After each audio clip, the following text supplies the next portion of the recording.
Hey guys, this is RyGuyGaming here today, back with another episode of Spyro 3 Year of the Dragon.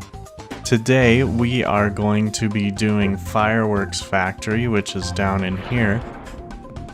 I know I normally talk about this a lot when we do these kind of levels, so I'm only going to mention it once. But this is one of those levels where I will have to jump cut in the middle because I will have to come back at a later time. But that's the last time I'm going to mention it until it happens, because I know I like to talk about that a lot, but I'm not going to do it this time. So, let's go ahead and take out these guys. So, this is, I can't remember her name, I think it said it's I swear it should be Gretel, but I think it's some kind of play on Gretel, so I don't think it's exactly Gretel. It's like Grottle or something, but anyways... if you remember from Spyro 2 back all that time ago, she was in that game also. And so it's kind of like a reappearance for her. And her brother is also in this level. He's in one of the side challenge areas. You may notice these guys keep coming back. I'm not sure if they spawn infinitely, but they definitely do spawn a lot. Dang it, I thought that guy would shoot in a wave, but it looks like he just consistently shoots. So yeah, there are a lot of enemies that just kind of like spawn in and don't drop gems, but if they do drop a gem, then you know that they won't respawn. So as you can see here, these are some interesting enemies, and I apologize, I think I just blew into the mic, so I'm sorry. But let's go ahead and grab this, and we'll, I guess, grab this egg. I've never grabbed this egg with a rocket in my mouth before.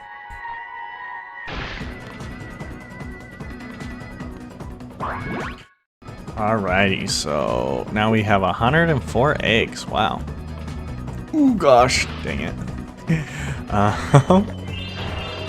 Let's break these.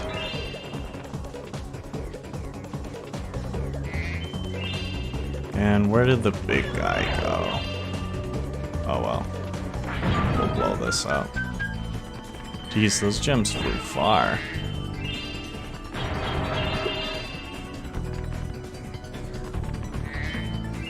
Here he is. So these guys are interesting because if you can see, they have a metal plate on their chest, but on their backs they have a giant rocket. So there's only two ways you can actually defeat these guys. The first one is to obviously fire a rocket at them. That will kill probably any enemy in the game. But the second way is to actually breathe. You might have saw me do it earlier, but if you breathe fire on their rocket that is for some reason strapped on their back, then they'll blow up. So it's just kind of an interesting way. I like when they do stuff like that. It's not new. They had it in like the first level of the original Spyro. They had enemies with metal on their chests, and you had to attack from the back, but it's definitely nice to mix up the gameplay. So let's go ahead and grab those. Just trying to make sure I get everything out here before we carry on. Like this guy. Oh, he's one of the respawning ones. Is there a bumblebee out here? There he is. So this level, I'll probably show this later. Spyro 3 has a lot of glitches. I kind of want to do like a... Well, you can probably just look it up later, but on another channel. But there's a glitch where if you quit out of this level right before you die to the lava, you can actually leave in what's called zombie mode. And so what happens is when you leave the level, you'll be dead, but you'll be able to like move and stuff still like normal. And when you come out of the water, you don't stop swimming, so you can swim kind of like all over the place, which is really, gosh dang, these gun guys. Which is really cool because you can get to some areas that obviously you weren't supposed to get to. Like you can actually get to the place where they had the cutscene with Hunter, which I think was last time or maybe a couple times ago. I don't know. It's been a couple weeks since I recorded the last episode, so. It looks like you'll have to use this cannon So to get across it is here. Greta. Simply climb aboard. As for me, So yeah, this is the Matrix reference for you. Just free my mind. I don't know if any of my viewers are old enough to have even seen the Matrix though, so that joke probably goes over a lot of people's heads. Although to be fair, it's not like when I first played this game I knew what that was referring to. I feel like that's one of those jokes where your parents are like walking through the room and they hear it and kind of chuckle. Oh shh. Okay, good. So these are the boxes where the ninjas were infinitely spawning out of. So that's where you get the gem for defeating the ninjas, is from beating their box. You can see these conspicuous shadows on the ground. And once you come in here, they all kind of drop down.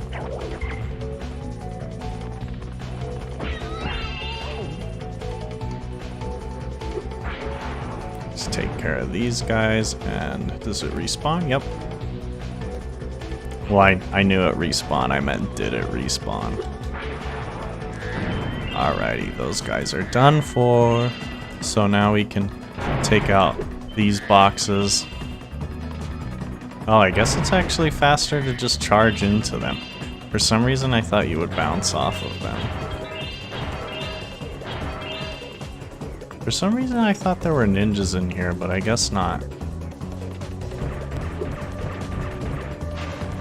See, that guy kind of shot in like a wave instead of just like straight where I was. Although maybe it was because I like flew over and towards him that he kind of shot in a different direction. I don't know. So let me go grab the rocket so he can blow open this metal chest here.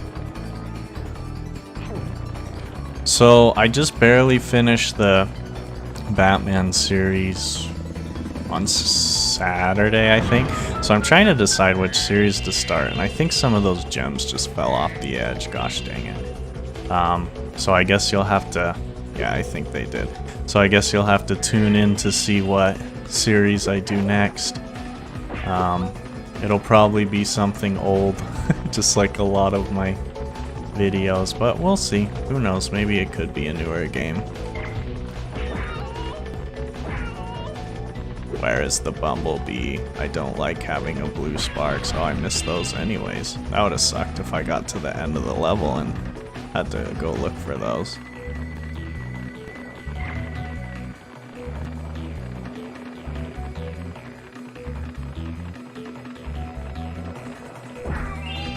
I also missed that guy. Alrighty, but we are back up top now, so I just have to launch across again. Although, did I pick up all the gems up here? I did.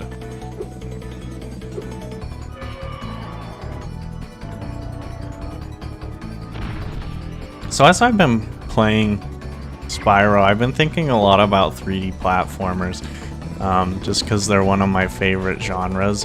Specifically collectathons. Like, I love this game and Yooka-Laylee. I was thinking for one playthrough on my channel I'd do Banjo-Kazooie, because I've never actually played that game before, and you know, it's supposed to be one of the best, along with like Mario 64. There's a lot I'd like to say about Mario 64, but I think I'll save it for now. Mostly because this is a Spyro video, but also because if I ever do get another capture card, because my last one broke after only using it like 5 times to record like those couple Dark Souls videos a while ago, which sucks. But yeah, he's just gonna turn around. I have to go back here. But yeah, if I ever get another capture card, I'd love to do Switch games, and one of the Switch games that I have is Mario 3D All-Stars and Mario Odyssey. So I'll probably like to save any Mario discussion for if I ever do get a capture card and it can capture Switch gameplay. Gosh dang it, I'm gonna die. I'm so bad at this game. Oh, that guy had a gun? Oh my gosh. Oh well. At least we have a full Sparks now. Freaking salty. We can just skip these guys because we already have their gems.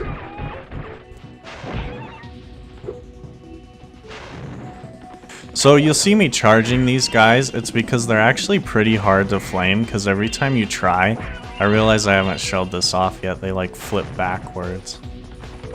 But oh yeah, I was talking about 3D platformers. So I've been thinking about them a lot because I have been playing a lot. Like Mario, I just barely finished Mario Odyssey. Obviously, I've been playing Spyro a lot. I've been playing Spyro Reignited on my Switch.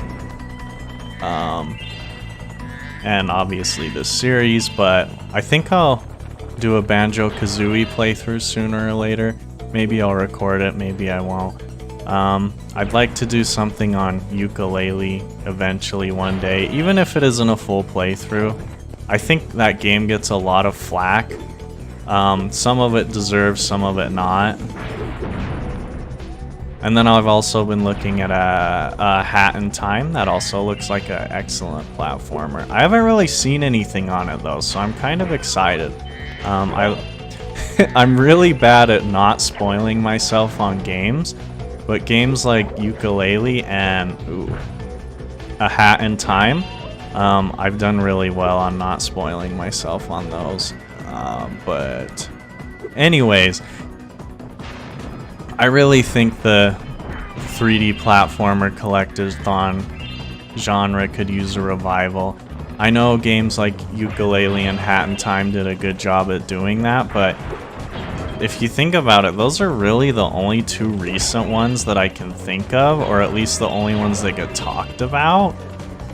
So it's kind of unfortunate that such a beloved genre has kind of just like fallen by the wayside, and people will say that it's an outdated genre, which I think is BS. I don't think you can have an outdated genre.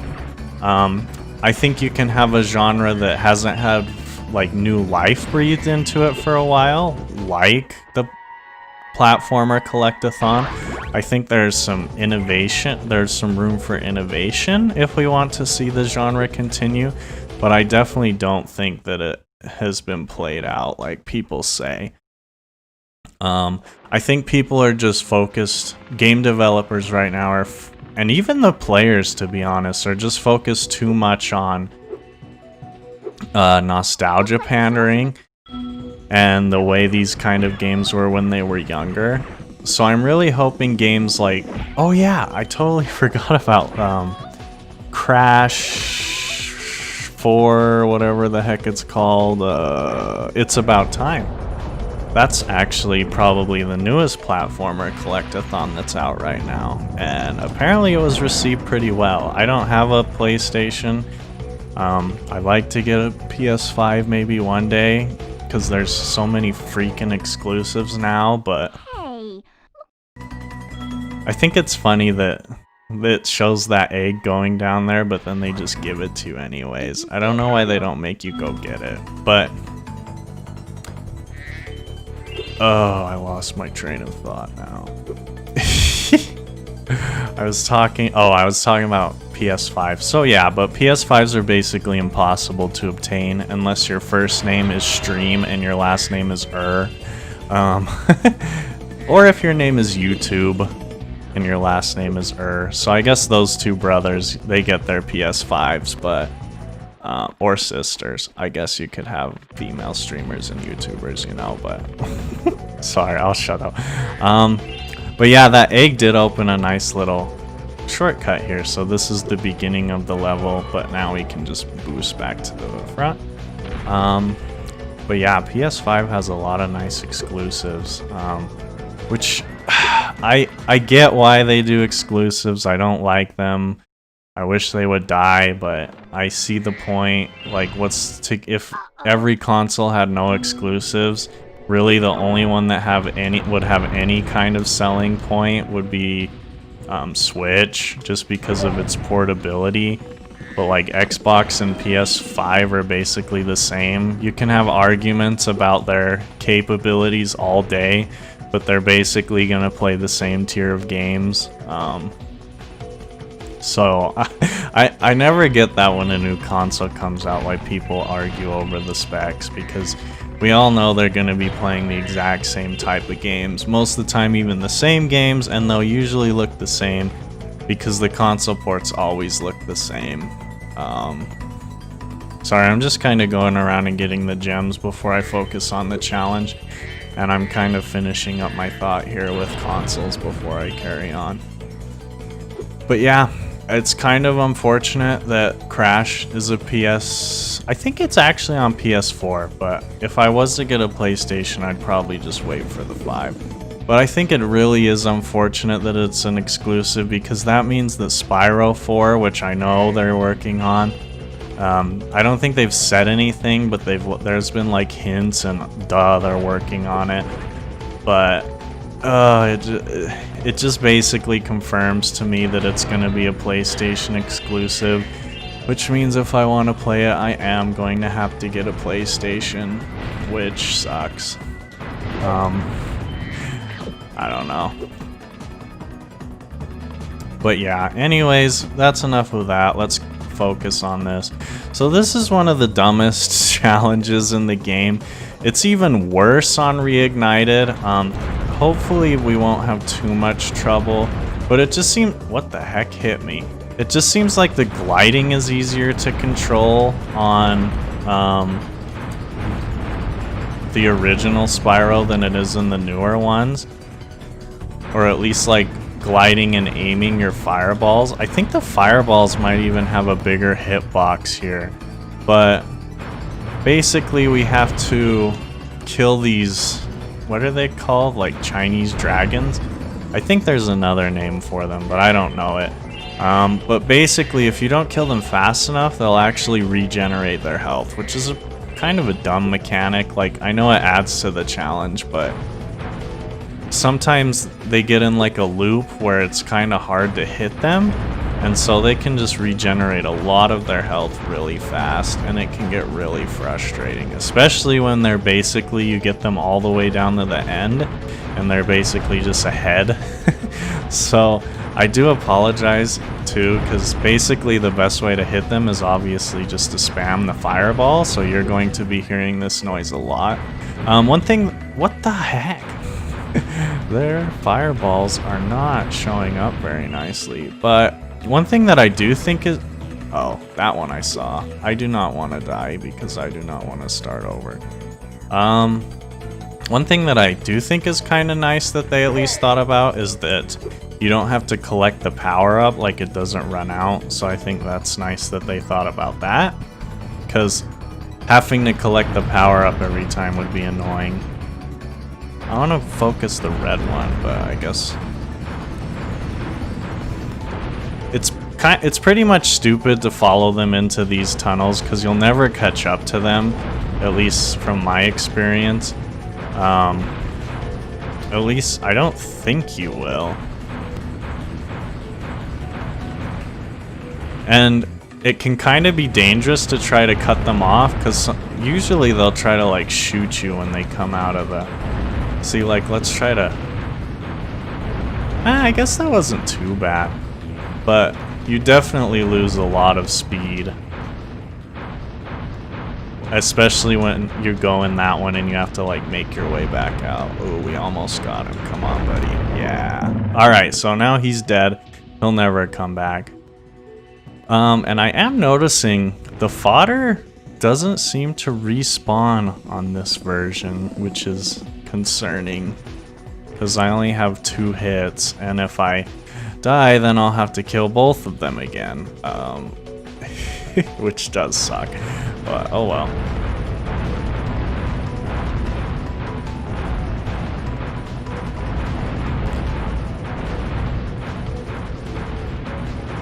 Yeah, you're just so slow. I think if they made the dragons a little slower, it would have been nicer.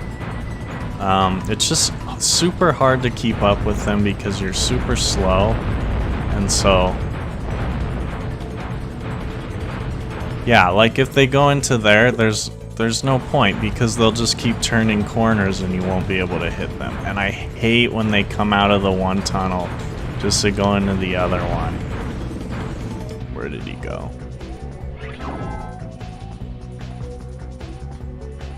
Oh, there he is.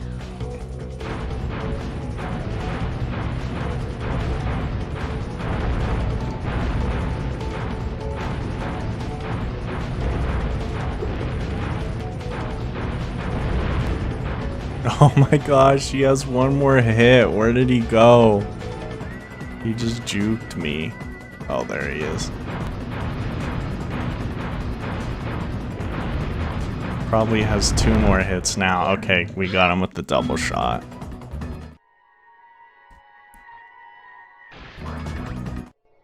Alright, did I get every gem in here? If I'm pushing the right buttons for Sparks Finder, I think that's a yes. Alrighty, that wasn't horrible. It did take longer than I would have liked, but it wasn't awful. Die. Alrighty, let's see. Did I get all the... I did not get all the gems out here. Looks like I'm missing some, so I'm going to probably be faster to go up this way. But yeah, I'm gonna go grab these gems and then I'll cut to the next challenge. Okay, so having the Sparks Finder is so nice, especially in the Reignited trilogy when you can have it in what? It's down here. How did I not? Whatever. But yeah, especially in the Reignited trilogy when you can have it in Spyro 1, it's super nice. Oh look, they put a whirlwind here too. That's cool. But yeah, so let's go back to... Oh my gosh. Why am I so bad at this game? Someone told me once that I'm the best Spyro player they've ever seen. I don't think they've seen very many Spyro players, especially the speedrunners. Those guys are crazy. Alright, so over here is the challenge level, so I don't know if you paid attention, but it was down this hole and I just bonked like 6 times and that was stupid.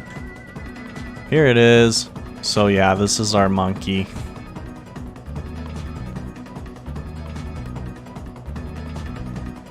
Spyro. Okay. But yeah, anyways, cut ahead now. Alright, let's head on in. So, fortunately, I guess, this mini game doesn't really show off Agent 9 very well, because as soon as you'll see here, it's actually supposed to be like a Doom clone, which is pretty amusing. Not something you would expect in a Spyro game. But yeah, basically they said, hey, why don't we make Agent 9 control like Doom guy? Which he does, which actually he kind of does, because like the strafe buttons are separate, your normal movement actually just like rotates you. So I guess, what do you call this, like strafing tank controls? Oh my gosh, I'm getting mugged in the corner.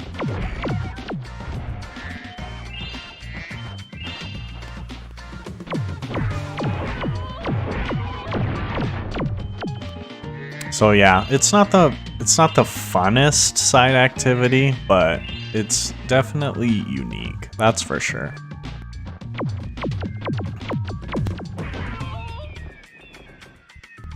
Sorry, I was checking my sound levels to make sure they were okay. And it looks like they are at least decent, so that's good. Oh, they already jumped down. No! So, it's honestly kind of difficult to move because of the way the controls are laid out. So turning and moving forward and backwards are on the stick and or D-pad, depending on your preferred locomotive method, I don't know. and your strafing is on the shoulder buttons, which is actually how Agent 9 controls in his normal gameplay, but except obviously you aren't rotating, you'd be like snapping to the direction like you normally would in a third-person game, but I'll stop talking because I don't think I'm making much sense. Unlike Doom, ouch, you can actually look up though, so I can actually snipe these ninjas off the ceiling before they come and kill me. Although that one guy looked like he wanted to just hop down early and come kill me. Oh, hello. Don't think I don't see you there. So, if you didn't know, I guess this gives me an interesting time to talk about this. Probably not super appropriate, but I'm still going to talk about it anyways. In the original Doom, the game wasn't processed as a 3D game. It was drawn as a 3D game, but it wasn't exactly processed as one, as far as I understand it. Basically, it was just a 2D map that was drawn in 3D. Now you might be like, what the heck, how are there different like height levels and stuff? It's because of the way they use some kind of like tree algorithm to draw the scene, and it's actually pretty technical. There's a lot of videos on it if you want to watch it, and it's super interesting. But basically there was a reason you couldn't look up and down at Doom. It wasn't just because they didn't know how, it was because the game wasn't being processed as a 3D game. It was being processed as a 2D game, but I've said that like 6 times now, so I'll shut up. I wish I had more to say about it. I wish I was more knowledgeable on the subject, but I am not. I'd like to learn more about game history like that. I'd like to one day, maybe as like a side hobby project, write my own game engine. Nothing crazy, just like simple, probably. Basically, I'd like to write an engine that could run something like Doom to where it's like 3D but not complex. Like I think RuneScape Classic, if you want to Google that, is a good example for something that what I would like to kind of aim for, where it's kind of really simplistic graphics. A lot of the graphics are sprites, some of them are 3D models, but it's still 3D, but there's still a lot of 2D stuff mixed in to keep it simple. And the reason I want to do that is because I think it would just be a good programming exercise. I think a lot of people kind of miss out on stuff like that when you use engines like Unity, which is fine. If you want to make a game, obviously you're just going to use an engine, get to your end goal as quick as possible, but I'm more interested in learning about how they work and how things are drawn and how physics are handled and stuff like that than I am in actually making a game. That was always my biggest problem when I would do Roblox games, was that I would love to code them and like get them going, get like basic prototypes going for stuff, but whenever it came to like actually implementing features, that's when I would kind of lose steam, or not implementing features, I mean like adding polish, like decals, and actually putting models in instead of just like placeholder stuff or like extra stuff that adds to the playability but doesn't really add to the mechanics. And that's when I would kind of lose interest, because I'm like, well, this isn't fun anymore. I'm basically just doing an art project now. And that part is not fun to me. I definitely enjoy the programming aspect way more of making games. And not even just programming, because there is some like busy work programming stuff that I don't really care for. But I really do like a lot of the... What the heck are these guys doing? Okay, that's cool. But I like doing a lot of the heavy lifting stuff, and once I get that out of the way, it just kind of feels boring. So I feel like if I was to like write my own engine, I would be basically doing all heavy lifting, and I wouldn't really have to worry about a lot of like the fancy stuff like drawing graphics and stuff. But we'll see. That's a far off goal for me. I have to finish up this semester first, and I have enough programming projects without adding something like that on.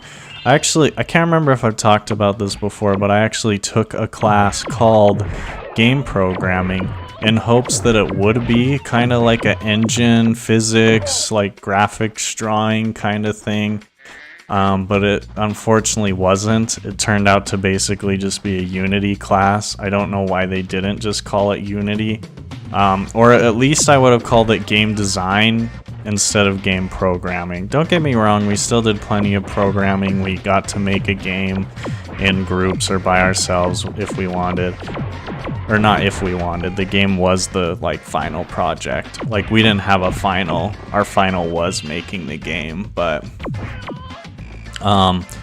there was nothing like I am no closer to learning how physics works in games or how graphics are drawn than I was before I took the class. The only difference is I know how to use Unity maybe a little bit better, but not by a lot even.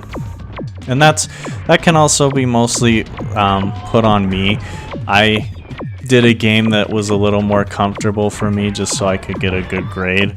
I didn't really try to push myself with it, but you know, school's a game and you gotta play it, so. Can I snipe that? Cool.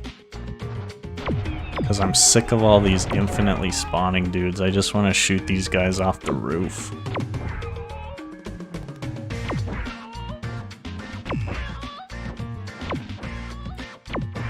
Let's see, I can't tell if there are guys. Doesn't look like it. I think that's everyone. I wish Sparks' range wasn't so nerfed, or maybe it just looks nerfed, but I wish he could still reach out as far as he does when you're controlling normal. What the heck? I guess there was a gem there that I didn't notice. Oh, it was probably from the spawn that I blew up. That's what it was. So yeah, I actually kind of like this as being your first introduction to Agent 9, because it doesn't really let you get to see his whole moveset or whatever, so we can kind of save that for the Agent 9 related episode that will be coming up in 2 episodes that I've already filmed.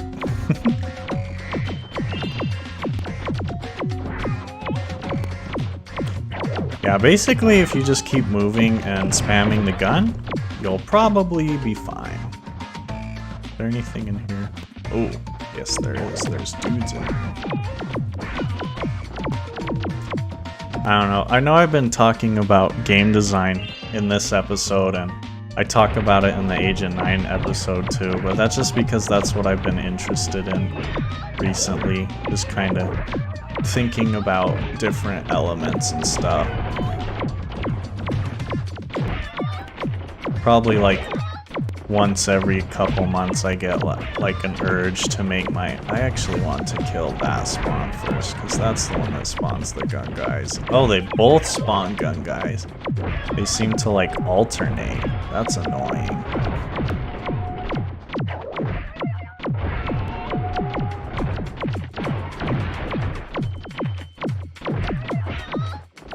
There we go. Holy cow. Alright, that's all the gems, and then we should have the last egg in here. So, me shooting there didn't blow it up. It blows up anyways. That's just part of the cutscene. So, I don't know why, but yeah, the whole goal of that cutscene is to get him blown up. So, or I mean, the whole goal of that is to get him blown up, so that's cool. Hello, I'm just gonna leave.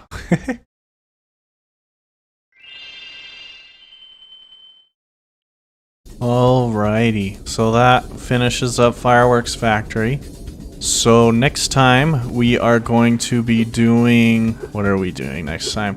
We are going to be doing the next boss, and we are also going to be doing the Sparks level and the next homeworld. So I hope you'll tune in for that. But until then, I hope y'all have a great day, and I'll see y'all in that. I'll see y'all in that next episode. Goodbye.